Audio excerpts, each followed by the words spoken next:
Hey everybody, it's Dr. Sasheen of Dr. Sasheen Mobley Consulting, and today I am coming to you to talk to you more about this idea of the 4 Faces of Narcissism, which is the book that I have coming out in June.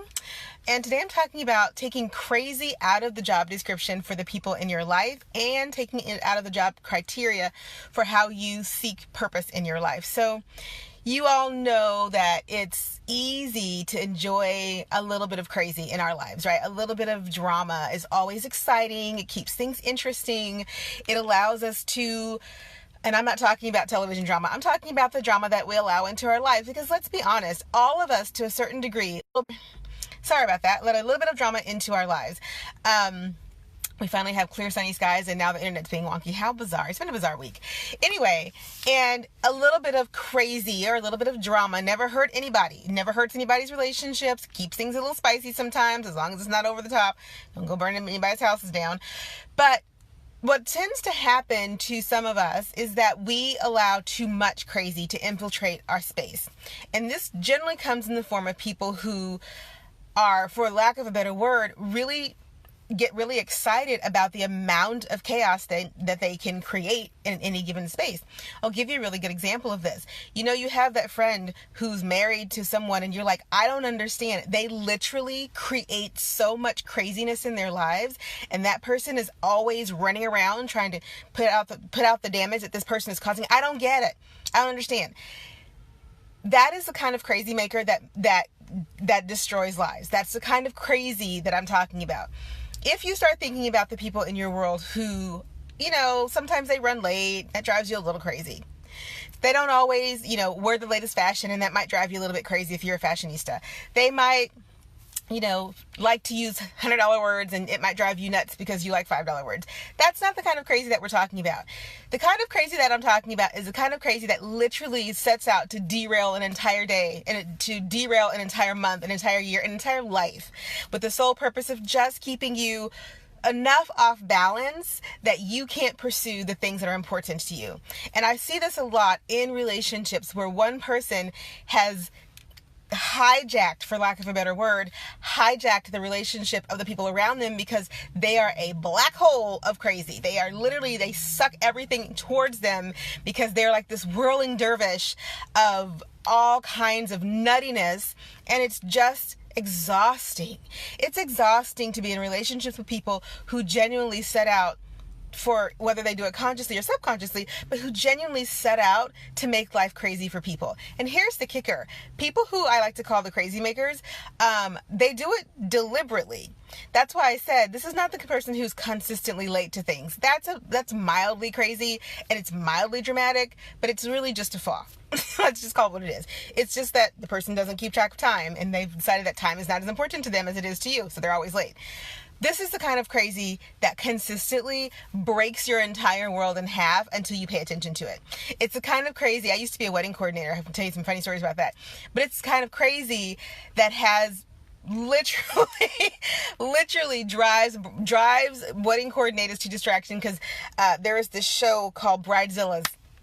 And I used to watch it, and I used to watch these brides, and I used to listen to the commentary about, and I used to listen to the commentary and read some of the commentary online about these brides, and they were just over the top. And I would say, but that's all scripted.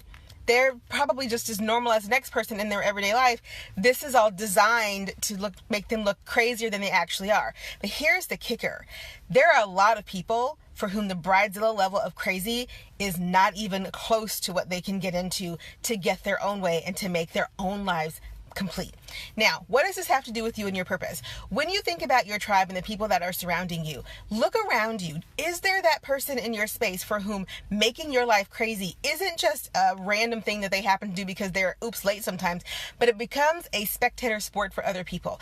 Is there the energy in your world that literally sets out to elevate crazy in your life to such a high degree that you can't actually focus on doing anything else when they're around, because your entire being is caught up in making sure that the craziness that they're bringing out, that they're bringing into your world, that they're bringing around your family, around your other friends, that level of crazy doesn't destroy other things. That is what I call a level 1 crazy maker. That is a face of narcissism. This idea that there is a person whose world whose world is simply designed to make your world crazy. This kind of crazy is debilitating. This kind of crazy keeps you from your purpose because you have no choice but to focus on them to the exclusion of everything else. Because if you don't, they will make your life crazy and they'll make it hell. Now, like I said, I used to be a wedding planner, and that's actually where this particular face of narcissism was birthed, is when I was working with brides. And for any of the brides that I worked with, if you're out there, hi.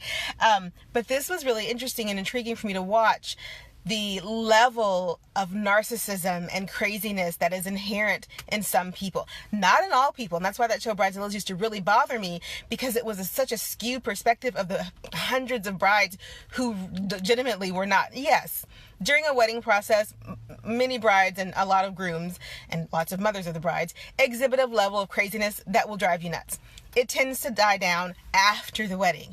But there was a level and there was a particular type of personality that seemed to just thrive on that craziness before, during, and after the wedding was over. And you could see the arc of them, and you could see that they were always going to be that. And you'd ask yourself this question, like, why did he marry her? Or why did she marry him? This is the kind of relationship that is doomed to failure. And I, 98% of the time, could peg when the divorce was going to happen. If you look around your circle of friends, if you look around your family members of influence in your world, if you look at yourself in the mirror and you are the kind of person for whom creating hell and confusion is just part of the circus of life to get what you want, and you're willing to do it even if it drives everyone else around you crazy, then chances are you're a level 1 crazy maker. And it's important that you see that for what it is. Now, I describe this more in the book. I talk about this a lot more in the book, but what I really want you to take away from this talk today is the job criteria for being in your life should not include crazy. If it's on the list of things you're willing to tolerate, you should probably strike it out. Because, and I'm not talking about your garden variety, she's forever losing her keys crazy, or she's got some quirks crazy, or he's got some idiosyncrasies crazy. I'm talking about the kind of crazy, and you know what I mean, the kind of crazy that literally brings your whole world to a grinding halt every single time it happens. And that's the point. Because if you get too far away from crazy, crazy comes and pulls you back. If you look around your space and you see that kind of relationship is happening in your world, it's time to ask yourself the question, why is crazy on my criteria list of people to have in my life, and how do I get rid of it? Because if you don't, you will never get anywhere near the life that you seek, because crazy will always be there to push you off the edge, even if you should have learned how to fly. Okay, so that's it for today. We're talking about level 1. Tomorrow we'll talk a little bit about level 2 and on until I get to the top level, which is level 4. Thank you so much for tuning in. Please like and share the video, spread it far and wide. The landing page for the pre-sale of the book is going to go live on Friday. Oh my gosh. Okay. It's going to be awesome. Thanks for tuning in, everybody. Leave me a comment, a question, anything below. Let me know what you're thinking about the information that I'm sharing. I'm really excited to finally get it out there. I'll be talking about it forever, so get ready. And yeah, it's sunny. It's warm finally. Go enjoy the day. And for the love, do not engage with crazy. Take care, everybody. Bye.